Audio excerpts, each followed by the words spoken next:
Mike Tyson is a retired American boxer who is widely considered one of the greatest heavyweights in the history of the sport. Throughout his career, he was known for his ferocious and intimidating fighting style, as well as his controversial personal life. One of the most well-known controversies surrounding Tyson was his rape conviction. Early in the morning on July 19, 1991, Tyson invited Desi Ray Washington, Miss Black Rhode Island, up to his room at the Canterbury Hotel. A day later, she checked into the emergency room at Methodist Hospital and reported that she had been raped.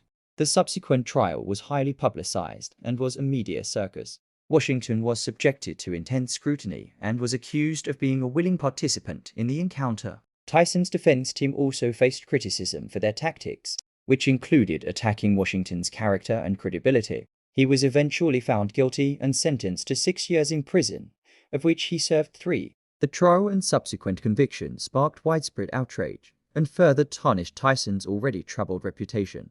However, the question remains, did Tyson actually commit the crime? One individual who spoke out against his conviction was Donald Trump. What you were thinking about the Mike Tyson situation, shortly after the verdict was announced that he had been convicted, he was guilty of the crime, you had a plan. Now, what were you thinking What there? was I thinking? Yeah. I was thinking that as soon as he gets out, he's going to fight at my casinos. Yeah, but you can't buy your way through... Of course, I'm only kidding when I say that, folks. I wish I could say that. Mike Tyson was greeted at his door at 1 o'clock in the morning by a woman. He then... Well, we don't need to go through the case again. But it's ridiculous. The woman was dancing at 8 o'clock, and this guy's in jail for 6 years. I don't understand it. I think it's wrong. I think he but due process of law prevailed. So I then think you he had came one of in... the worst defense lawyers I have ever seen. This was the worst defense. I mean, their defense essentially was that anybody that goes out with Mike Tyson knows she's going to be raped, and therefore Mike Tyson, this is his defense. I think it was a horrible job they did in defending him. Everything you say may be true, but still in all, you can't come in and say, okay, let's put the decision of the court aside. Here, I have a plan. I never said that. I think that was the impression people had of that. What I said really is that Mike Tyson should fight.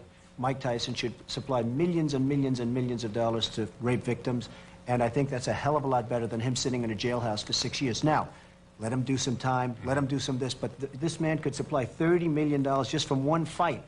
And that solves a lot more problems than keeping him locked up in solitary confinement doing nothing. I think that Mike Tyson had a horrible defense. I think he had a horrible but defense again, what lawyer. you're saying is that celebrities maybe should be treated differently than lay people. And I say Mike should serve some time and everything else. But to keep a man, here's a woman that was dancing at his door at 1 o'clock in the morning dancing. We don't need to get into this. We don't need to get into this. But that's an important thing.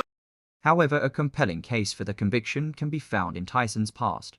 Tyson had a difficult upbringing, with an absent father and a mother who struggled with drug addiction. He was a troubled child and claimed to have been arrested 40 times before being taken under the wing of the legendary trainer Cus D'Amato, who acted as a surrogate father to him. While a criminal record does not necessarily indicate that someone is capable of committing a serious crime like rape, there is one story from Tyson's childhood that raises red flags.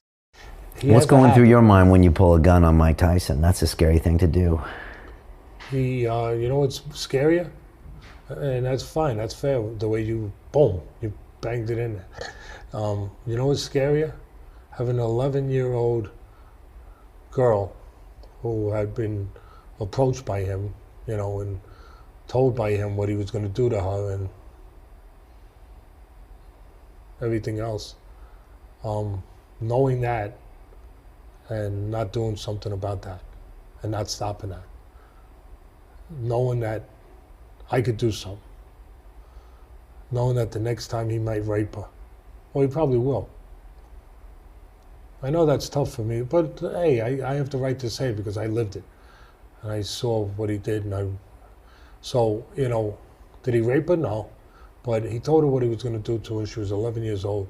And he did it partly out of meanness, out of direct, you know, I use a stronger word than meanness, evil, to a certain degree, that he wanted to get back at me, you know, because I had put him out of the gym and I was, you know, having that problem with cussing him over the disciplining of him, and that's the first time me and Cuss were at ends. We were partners, you know, and so he was doing that street thing, showing who's got the power. But, so don't do it with my family. Don't do it with somebody innocent. Don't do it with somebody who can't protect themselves, somebody who's weak. Don't do that.